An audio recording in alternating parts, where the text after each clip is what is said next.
You all are familiar with The Purge, am I right?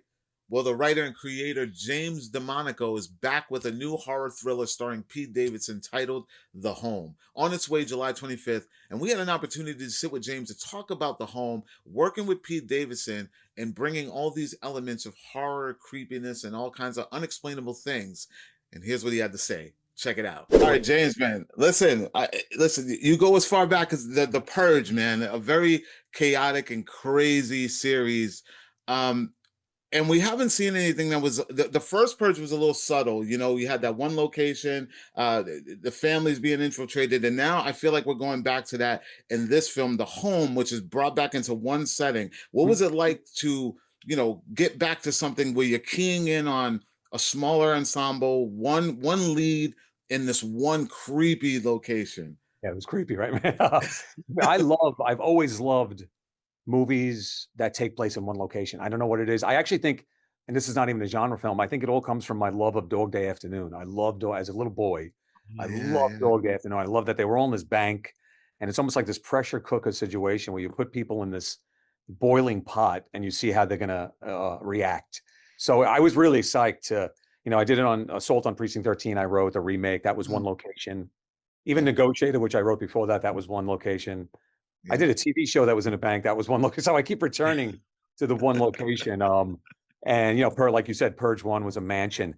This was interesting because it was one location and it was enormous. So we were at one place, but it was the size of a city. We got very lucky in finding this incredibly creepy abandoned, um, it was a retirement facility run by nuns, and the people had just left 6 months before that.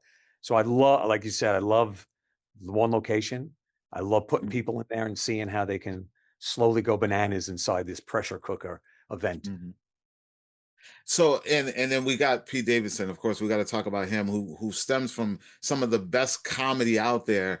And then you get him in this. Whose idea was it to say this is the guy for this role? Was it his idea? Was it your idea? How did he It become a was, part of again, good question, man. It was, so Pete and I, we go way back. We grew up in the same neighborhood. it? I Okay. used to I hung out in his mom's basement a lot with him. Oh But I'm much older. wow. I'm older, so we were writing together at that time. But I met him at a local Italian, where we live is very Irish, Irish American, Italian American, blue collar, working Mhm. class. I used to go to this Italian restaurant called Nucci's, and I was there one night, and The Purge 1 had just opened, and he was a busboy, and he came by and said, "Hey, man, I heard you wrote The Purge and you directed it. I'm a young man." This was before he was Pete Davidson. He was just a busboy. So we kind of hit Yeah. it off. He was a sweet guy. And I got to know Pete. So what's interesting is I got to know Pete, the non-celebrity Pete, and he's an incredibly soulful man. Yeah, he's funny, but Yeah. he's also a very serious guy. He's been through a Yeah. lot of stuff in his life. And so when Adam and I were writing the script, we immediately thought of Pete. We're like, oh, this is Pete. Because Wow. Pete, like we said, he and Max, the character in The Home, both have experienced tragedy in their youth. They both use art as a way to, I think, process a lot of emotion.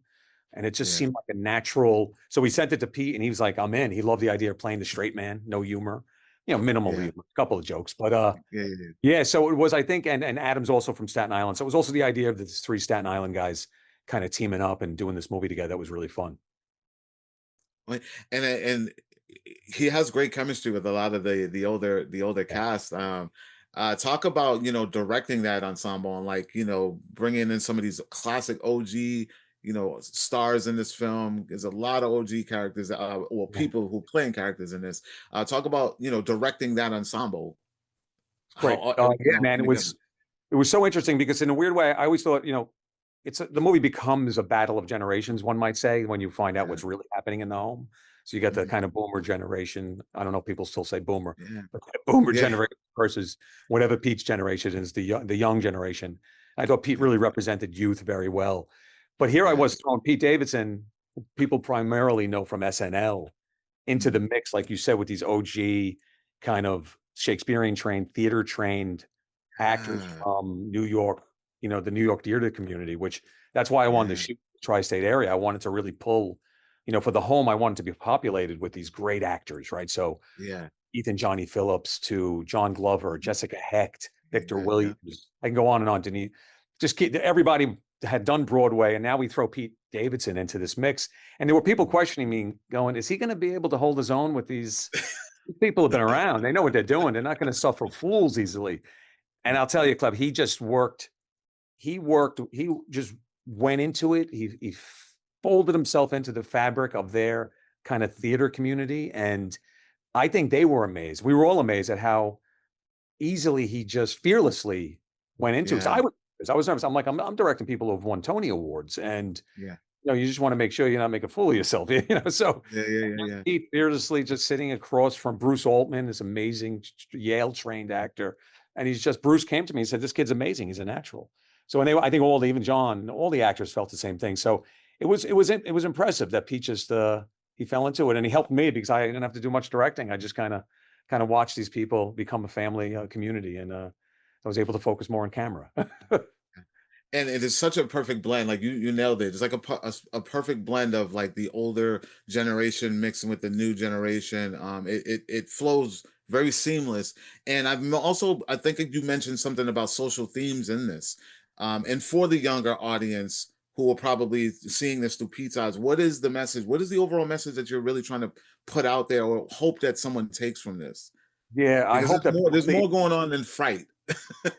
And so happy you saw that. I try to always layer all my film from the Purge films to this, The Home, with some socio-political statement. Now, people could see it. First and foremost, it should be, like you said, fright, horror, Yeah, thrilling, twist, blood, gore, all that stuff we love as horror yeah. fans. But I like to, like I do in The Purge, I think The Purge is a little more overt in its commentary about the government, gun laws, the disenfranchised. Here, the whole thing, Adam and I were trying to weave in a commentary about climate change, and the whole movie Mhm. became about a metaphor for what the previous generation is leaving, what the previous generation has done to the earth, what they're leaving the new generation was a metaphor, became somewhat woven into what the old people were doing to the young people in the movie. I don't want to give away what they're doing, but Yeah, something's yeah, yeah, yeah. happening to the young people in the movie, and that Yeah, yeah, yeah. became a way to kind of comment on climate change. So if you listen to the TVs in the background, there's a lot of talk of climate change.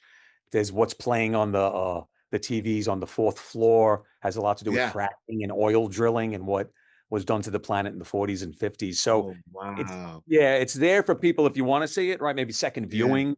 You yeah. pick up all this like smuggling these things. We were smuggling ideas into it. But I don't want to preach, I never want to preach to the No, no, audience. yeah, yeah, People get a little annoyed at preaching. yeah. So hopefully that layering is subtle and people can find it if they want to. Well, I don't think that it's a preachy film at all. What I find is that it's so obscure. It's so what is happening that you want to peel. You want to know. Yeah. There's got to Oh, be that's great. more. There's got to be more. Like, Oh, and that's great. and that's why I asked that question, because I like there's something more going on here, Yeah. and I just want to hear it from the man himself. Okay. Yeah, that's cool that you saw something, man. You knew something was Yeah, going on. So hopefully, yeah, hopefully people feel it. Maybe they'll watch it again, see if they pick yeah. up on it. It'd be kind of cool. Yeah. Well, now I'm definitely going back to You it go now. back? Nice. Fantastic.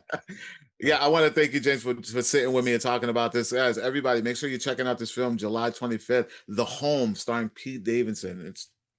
I have words to explain it. Thank you so much, Glenn. Thank you, man. No problem. Thank you.